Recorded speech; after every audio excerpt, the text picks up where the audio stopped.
One more time, music's got me feeling so free. One more time, music's got me feeling so free. Oh, I'm recording already. Celebrate, celebrate and dance so free.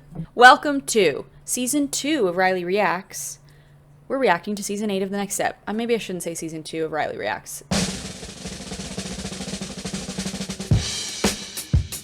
This is a series I do on YouTube where I react to the latest season of The Next Step because I was on The Next Step. I was one of the original actors of that show, and I decided through COVID to start reacting to some episodes because some people in the comments were like, react to an episode. I was like, sure. And it ended up being really popular and you guys really loved it, so here we are. I'm doing Season 8 now. Thank you to anyone who might have clicked the links for Chateau Laurier. Obviously, I'm filming this all in one night, so I don't know who clicked the links to watch it, but if you did, please comment what you thought in the comments below. Any thoughts are welcome. Good, bad, ugly, I don't care. Let me know what you thought of the show. If you had a reaction to it at all, please let me know. It was very cool to work with those actors because they're all super talented, so I was very intimidated being on that show, but it was a great learning experience for me. One of the things that I felt going into filming Chateau Laurier was that I wanted to be really good, so I planned how I was going to do it ahead of time, and then I showed up on set and I was watching a lot of the other actors' work, specifically Luke Humphrey, who plays Vivian Muchmore. And I was watching him do his thing, and he's like kind of, you know, figuring it out as he goes. And I'm like, right, that's like, obviously I logically knew that you're gonna have to like figure it out in the space, but in my mind I had an idea of how I was gonna play it. So I kind of had to throw that out the window and then like work within that. And then also watching Emmanuel work and him being like, he saw that I was being very like strict to the script, and he was like, you know, we can say whatever we want, like we don't have to stick to the script, we can add things, we can change things, like, which like again, I kind of knew that, but The Next Step started that way and then became very like, and also I'm just, you know, I'm very much like my character Riley, which if anyone has watched the first 4 seasons of The Next Step, the character I played was named Riley, and she was just like very anal about the details and very like worrisome and wanted to get things perfect. And you know, that's very similar to who we are. To who I am. I meant we, like me and Riley. Anyways. We all know that step 1 to going pro is to have a big time manager. Yeah, and as you all know. Can you hear that? Hey, Sable. Meow. Meow. Sable. Did you see how shitty the video was? Did you see how choppy it was? That's what I'm dealing with. Anyways, it's the bane of my existence because I have to refilm it. I'm gonna recap for you what's been going on in this episode because of that. Previously on The Next Step. 3 things that you need to know for this episode. 1, Richelle is being attacked by Tiara. I can't remember her name. The like online chick who's like shit-talking The Next Step. That's happening, and Richelle's mission is to like bring back the good name of The Next Step, except she got them danceled. Richelle's in town, and she's helping Nick out because Nick heard from Cleo that Cleo isn't confident in A-troupe or in B-troupe, so Nick doesn't know what to do, and Michelle ends up running into him at the bubble tea shop, whatever it's called. Oh, someone commented what it was called, and I completely forgot what it was. I'm sure it'll come up in an episode. Anyways, Michelle was there and she was like, hey, do you know about the challenge? And the challenge is the thing where like any dancer from anywhere can come and audition to be as part of A-troupe for The Next Step for the new competition, which is Nationals coming up. And so Nick's like, interesting. And so he's there. This episode is gonna be that. We're now focusing on like the challenge. Anyway, so that's what we need to know going into this episode. And then we start off the episode. Michelle is greeting the troupe, and she's like, you know, I think I could pull some strings and get you all in contact with the one and only MOXY Martinez. Okay, so MOXY is the like head honcho, like talent agent that everyone wants to be signed by. So Michelle's like, I can pull some strings, and Dance Nation, what's it called? Radiation, like the troupe that won Greatest Dance Crew this season. The dance crew that everyone is such a big fan of, especially Finn for some reason. I am the #1 member of Radiation Nation. They're like, oh my god, I can't wait. We're gonna watch them perform, and then we're gonna get to go backstage and we're gonna meet Maria. what's her name? I just said it, MOXY. We're gonna meet MOXY and hopefully she'll sign us, is like the mission for A-troupe for this episode. Oh yeah, and then we got the intro for once. Because I was wondering in the 2 earlier episodes, they didn't have the intro, the like white wall dancing and in a line intro that is so iconic to the next step. I made an intro. Oh god, I can't believe I did that. I think it was in COVID. I like had a green screen wall and I did all the different dance moves from each next step person. I had way too much time on my hands. We're not gonna talk about that. But my theory is they're probably gonna change that intro soon. They would have to because A-troupe's changing. Yeah, and then I had to pee, so I was like, I have to pee, watch this intro while I'm gone, which obviously that doesn't play here anymore because it's weird that I'm just like telling you the joke when it could have been interesting and maybe a bit funny for you, maybe, I don't know what your sense of humor is, but to watch that but you can't because the audio's fucking frozen. Video is frozen, whatever. Okay, yeah, and then Nathan, who the fuck is Nathan? Because I was thinking Ethan and that rhyme. Okay, doesn't matter. Nick breaks the news to B-troupe. You're all talented dancers, but A-troupe is about more than talent. It's about competition. So with that in mind, we're going to be holding the challenge. And then Ethan throws a talking head in. I don't want something called the challenge. I want the easy, the fabulous. That's more my speed. And I was like, oh, Ethan, you lost me. Because I loved his hair, and I liked that we had similar opinions in an earlier episode, but in this episode he said that he doesn't like the challenge, and that he wants the easy, and I just thought that was lame, because, like, the most valuable things in life come from challenges, at least in my life, and so I didn't like it. Yeah, and I said that life is not easy, and anyone who says that life is easy is either lying to themselves or lying to you, or probably both. Cleo feels bad because she's like, it's her fault that he's doing this challenge because she brought her genuine concern that she doesn't think B-troupe is ready. This is all my fault. I talked to Nick because I thought we hadn't earned the right to go to nationals. And because of that, he's now bringing this challenge to the troupe, and she's like, oh, fuck.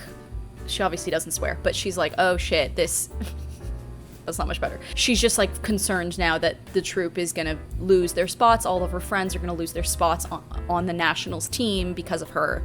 And I was like, you can't blame yourself. You had a genuine concern. You brought it to Nick.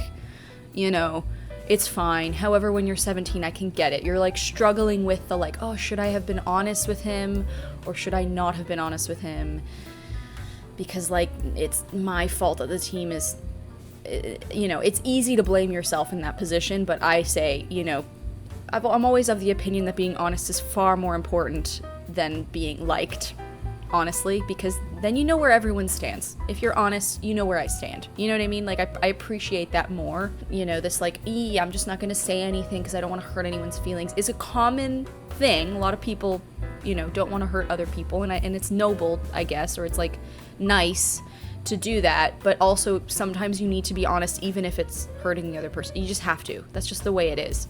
Because the alternative is like maybe they find out much later and then the pain is much greater because the time that you spent not telling them, now they've realized, oh, you felt this way this entire time but you didn't say anything. Like, it's much harder, it's much more of a betrayal that way. I don't know why I went on to this particular tangent, but something in my personal life is going down and I'm not going to divulge it, but maybe that's what I'm thinking about. Okay, yeah, and then Cleo gets this really, you know, difficult piece of information. As per the rules of the challenge, the dance captain and I will be deciding who makes it through to the team. Cleo, that means you. Which I was like, wow, Nick can't be the one to make that decision himself. Like, how is it that the dance captain... And then I forgot that the dance captain has so much power over the troupe. The dance captain gets to make the decision of who gets cut, essentially. The dance captain's good. They don't lose their spot. Everyone else might lose theirs, though. That's really intense. It's not a likable position. Like, if you're in that position, you won't be liked. That's just the fact of it all. And I just thought, wow, yeah, Nick is quite passive because he can't make the decision for himself, but that's the way the challenge goes. And he's, like, putting it off on the challenge. He's like, guys, it's the challenge. You know, it's not me. Smart choice as an actor to play it that way because it makes it more interesting. You're like, wow, he's just, like... We see the troupe, A-troupe, at backstage at the concert thing, the like dance thing that they were, and like Shelby's character Amy is really excited to be there. This is so exciting. I've never been backstage at a concert before. And it made me think about how, like, this is like the third or fourth time I've seen Amy speak, or I've seen Alex speak. And I get it, because they're older now, and they probably are, like, they're graduating, so they're, like, slowly weaning the audience off of them, so to speak. I guess it's just like A-troupe and B-troupe. It's like A storyline, B storyline, and they've got these two storylines going on, and it's very focused on, like, a few characters within that. So it's like Cleo's storyline and Richelle, and then everyone else supporting that. Oh yeah, and then we see Colton Stewart make a little cameo, and I think he actually, like, comes back this season. Like, I'm pretty sure, because he shows up again later on in the episode, and I was just really excited to see him, because he was one of the J-troopers season 1 or 2, and him and Miles Ehrlich, who played Noah on the show, did this, like, band. They had, like, a band, and they, like, played music for A-troupe.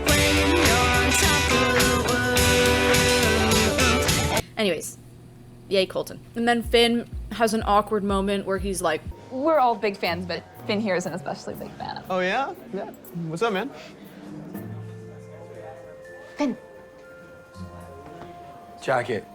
and it reminds me of when Riley met her favorite band. What was it called? What was that band called? Brighter Brightest. And she loses her shit. So I had this whole thing planned out to dance great, and I kind of messed up speaking to them, but I thought if I show them that I'm a good dancer, everything will be good again. Same thing happened. Just like I forgot how to speak, I forgot how to move. I dig deep down inside myself, and all I pull out is this. Right now, I am a foreign person who does really bad cartwheels. Like, really? Really? Or I lose my shit when I meet them and I start speaking gibberish to them.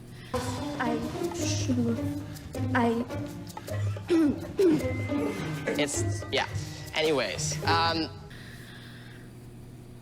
which is totally something I would do.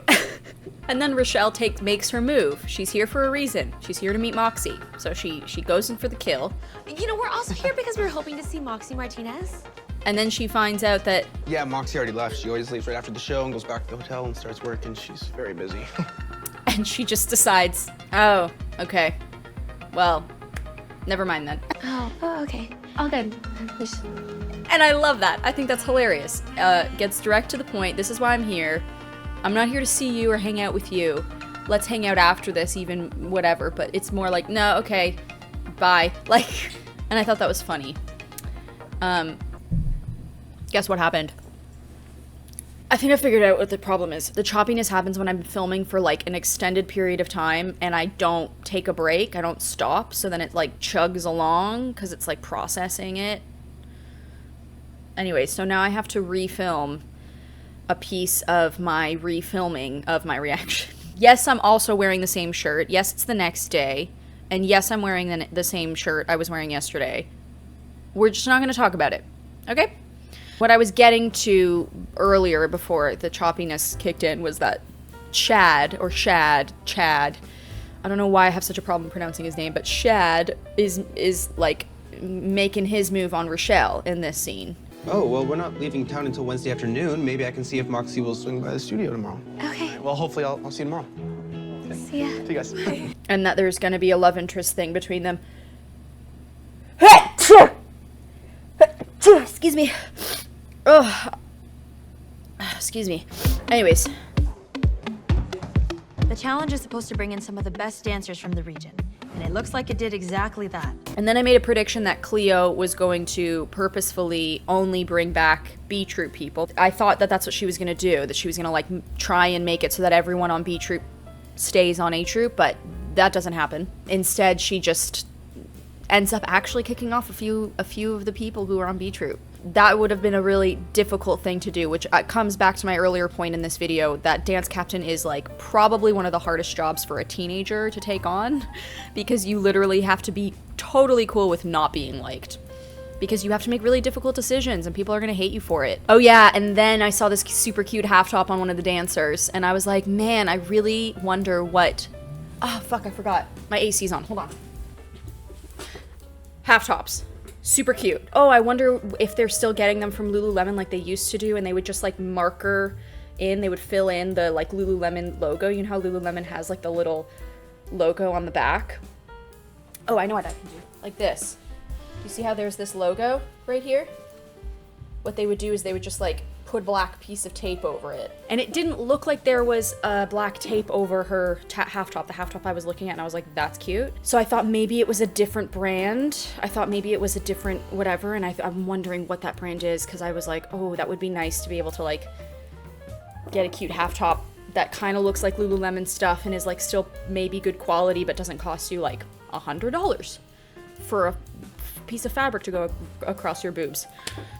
Then I made a comment on like sometimes when there's a big group scene, I'll look at the background actors and see what they're doing, or the background performers. I noticed that Alex, who plays Piper, I was just like, I was just watching her, and I liked that she always, whenever she's in the background, even if she's not the one speaking in the scene or it's not focused on her character, she's still there and she's still engaging in what's happening, and she's making choices for her character in that moment that she thinks would be appropriate.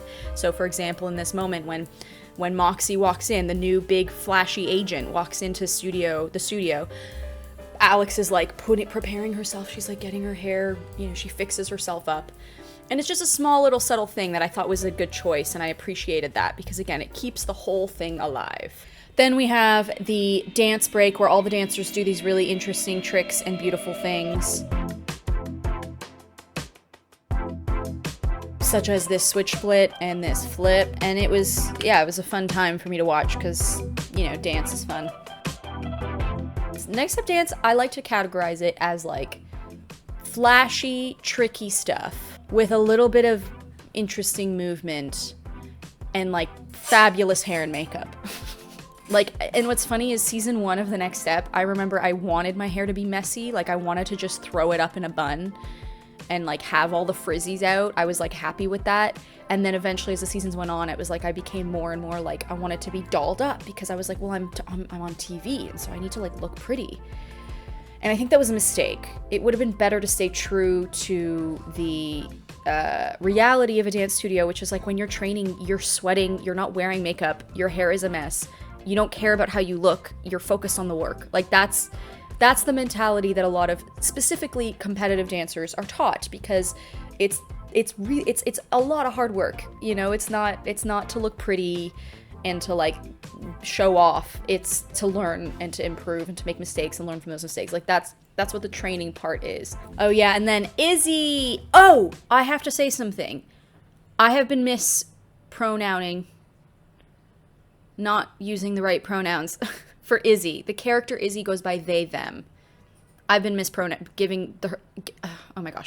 I have been using the wrong pronouns for them. And so, this is an apology. I'm sorry. And also, from now on, we're calling them they, them. Izzy, they, them. So they were doing like their little dance thing, and they were talking in their talking head. They were like, I was feeling a little nervous before. Now that it's my turn, I'm so hyped. And I said, oh, it's totally like that. When you're competing, you're so nervous. I remember being backstage and you're about to go and you're like gonna throw up. You feel so nervous. And then as soon as you're on stage and you're performing, it's like, this feels amazing. I love this. Oh yeah, this is why I do this. That's why I deal with like the nervous nausea, I'm gonna die feeling right before you go on stage. It's a lot of highs and lows in competitive dance. What can I say? A big giveaway for these kinds of challenges where they're like, okay, we're gonna see who's gonna make it next.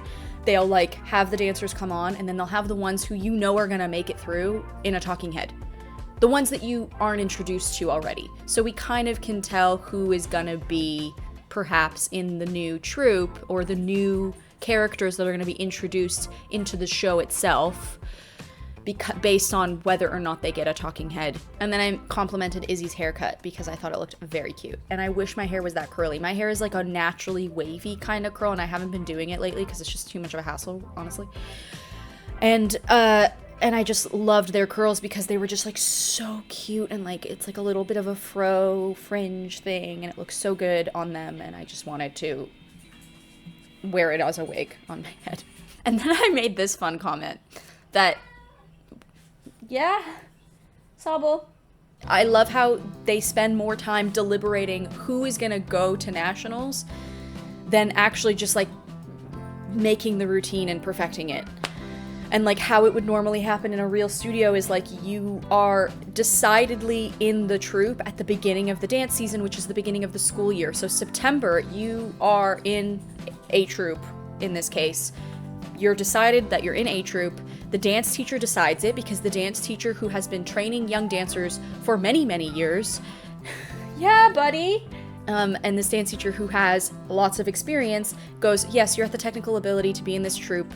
You work hard enough. You have good discipline. You respect your fellow dancers. You respect your teacher. You can pick up choreography well. Like there's a certain set of criteria that every dance teacher has that they sort of, and it's different depending on the studio, but like if you fall within that criteria, you then get put in that troupe and you're in that troupe for the year. They do not change it because the parents are paying lots of money and then the kids are in that troupe and they spend this whole year working to this big competition. Now imagine weeks before the competition happens, because it's right around the corner, remember, the dance teacher's like, okay, we're gonna audition new people to come into the troupe.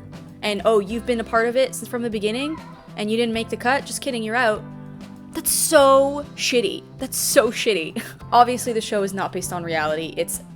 They try and heighten the drama as much as they can, and that's why they do this. And it's a great way to introduce new characters and all that stuff. And that's why they use this storyline again and again and again. Okay, and then I said I made a theory that Grace is gonna get kicked out. Why did I say that? Oh yeah, I said that because anytime a character says that they're worried about this thing, which Grace says that in a talking head. B-Troop was supposed to go to nationals all together. All of us. Now so many of us are gone. That usually becomes the thing that happens to them. Or at least that's where my mind goes, and maybe that's their way of like trying to throw you off, who knows, but that's my theory. Grace is gonna be next round. So now we have Cleo making the difficult decision that she's going to back off from having her guaranteed spot because she just doesn't feel like it's fair. She wants it to be fair, so she's like, you know what? Being dance captain means you have to make hard decisions. And there's one more I have to make. I know, and that's why I'm gonna give up my guaranteed spot. What? I'm joining the choreo round tomorrow. Okay. I know giving up my guaranteed spot is what's best. The team will be stronger in the end. I just don't know if I'll be a part of it. I think that's very respectable. And I understand that choice because like I said before, it's your peers that you're sort of like kicking off and like you know you're safe. It's weird. So you're like, no. Let me be a part of the herd and fight my way into it. And maybe I have a theory that Cleo's gonna be kicked off because that's an interesting like dilemma now. It's like she could have had it and then she doesn't get it. It's like interesting. Anyways, we'll see. Oh yeah, and then Nick has a little, I thought, flirty moment with MOXY. It's MOXY, right? Hold on, jam-packed. Is that a pastry punch-out reference? Yeah. Oh, well, I'm MOXY. Charmed. MOXY watches Pastry Punch-Out as well? I guess we have something in common. Yeah, oh yeah, she calls him a tall drink of water. Oh, who's this tall drink of water? Hi, I'm Nick, the studio head. And then he goes, TNS is just jam-packed with auditions today. I was like, yeah, dude, you just like he just doesn't know what's going on in his studio and it freaks him out. He's like, I need to know what's going on and no one's telling me. And I'm like kind of pissed about it, but trying to pretend like it's fine. It's interesting. And Miles always has a way of making Nick like losing it and like being really frustrated by it, but it's like buried. All that like frustration of like what the fuck is going on is sort of like buried underneath these like pleasantries, and it's interesting to watch. It's funny. Yeah, like, and then there's a flirty vibe between MOXY and Nick, and I'm like, does Nick get a love interest? Finally? Does he finally get a love interest? Because I think I was saying this in season 7 when we were introduced to Nick, that I was like, or was it season 6? I think it was 6, but I watched season 7. So I was like, oh, it would be interesting to have Nick have like to have Nick find a love interest. I was like, that would be kind of an interesting story point, and then maybe that love interest can like make him be more confident in himself. But it's like not about the adults, so probably they're not gonna let this go anywhere, or they will, but it'll be like a little bit here and there. It'll be like very side story-esque, because really when you're an adult on this show, you get the throw-in. You get the throw-in episode, the little like, here's a plot point that we need to give you dancers, and now I'm out. Like, that's kind of what it is. Then we have this like spunky dance routine. Lay down that intergalactic groove, that's spectacular for get it ready for that ends up you know, wowing MOXY, the agent, but then she drops this piece of information on them. I've seen some of the online chatter surrounding the next step, and honestly, it's not a cute look.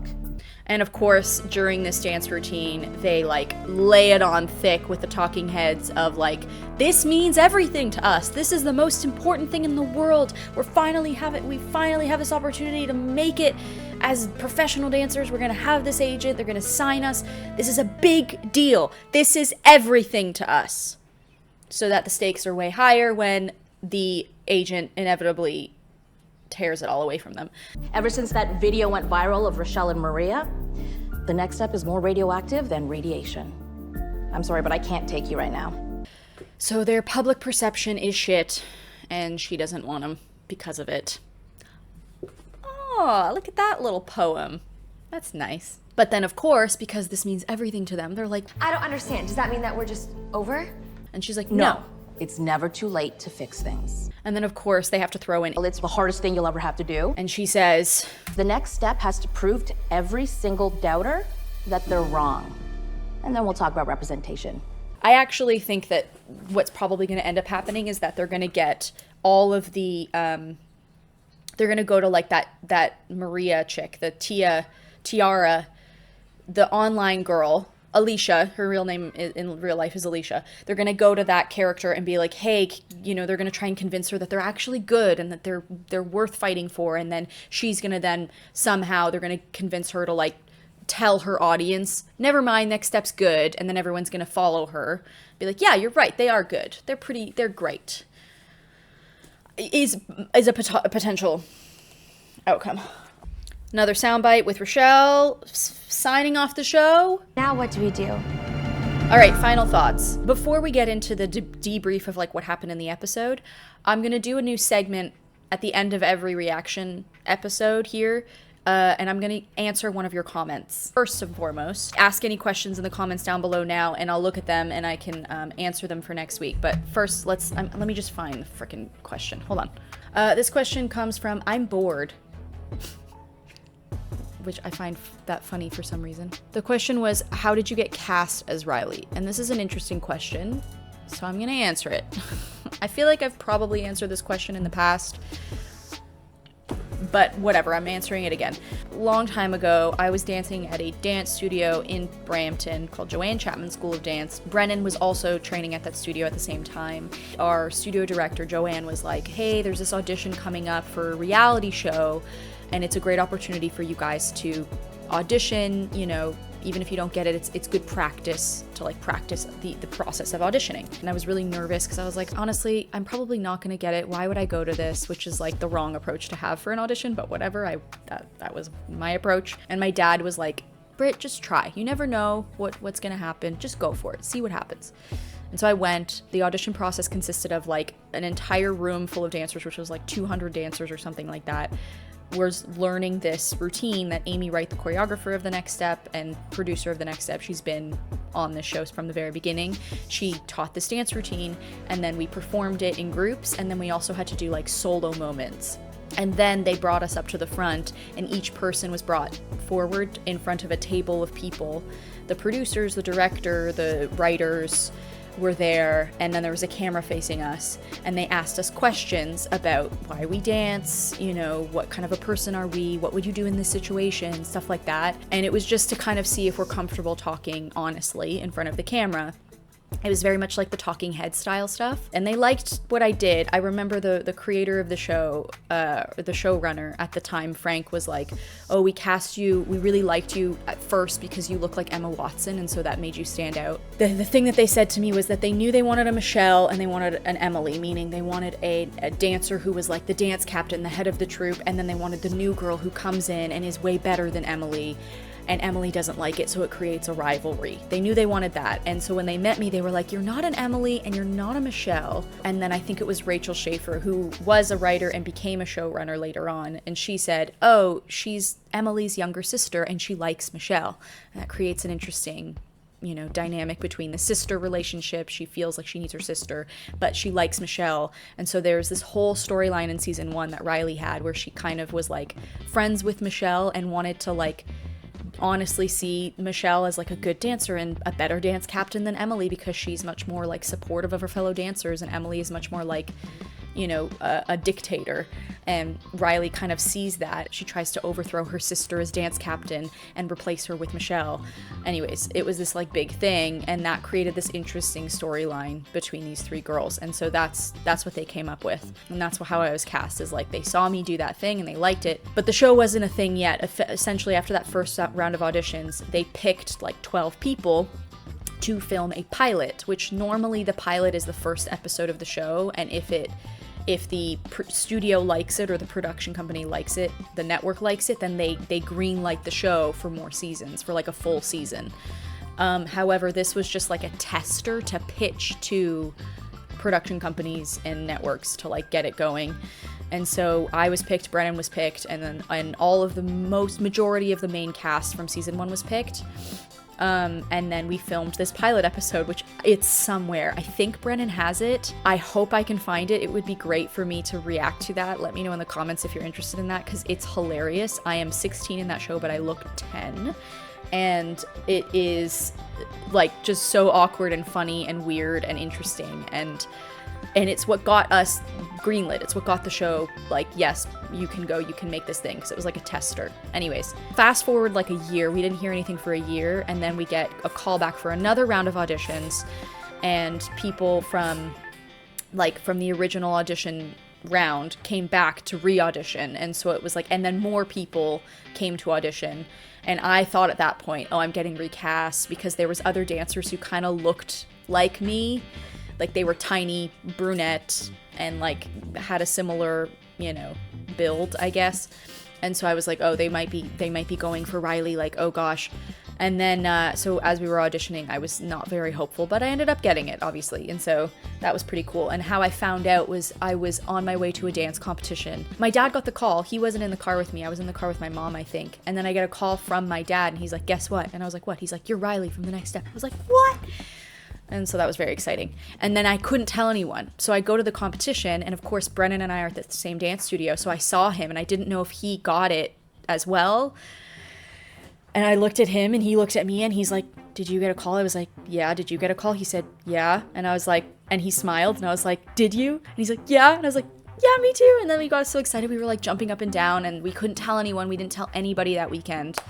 But we were really excited for each other. And then we directly after like our big nationals competition in real life, we then went straight into filming season 1.